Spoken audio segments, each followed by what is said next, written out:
Нема да има никаква дестабилизација на Македонија ако не успееме да го промениме уставот и да продолжиме кон Европа. 17 години сме надвор од Европа со статус на кандидат.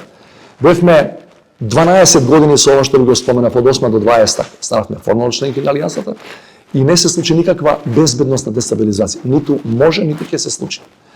Да не забораваме, имаме стратешки договор со Америка од 2008 кој подразбира заеднички механизам на кризен менеджмент, ако не да може нешто лошо почнува да се случува и да се навестува.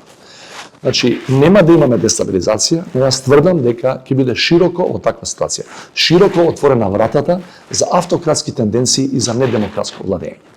Значи, државата нема да се распадне, сигурно. Меѓутоа, какви ќе бидат перспективите на младите луѓе, ако немаме блиска перспектива да влеземе во Европската унија, да речеме 2000, да не кажам 30 па дури и порано, ако воопшто не преговараме и чекаме некаков подобар договор да го постигнат тие идни власти, и во тој дел сум прилично резервиран и песимист, морам да ви кажам. Моите предвидувања се дека може лесно од таков еден контекст да се повтори начинот или форматот или моделот на владење на владата на Груевски.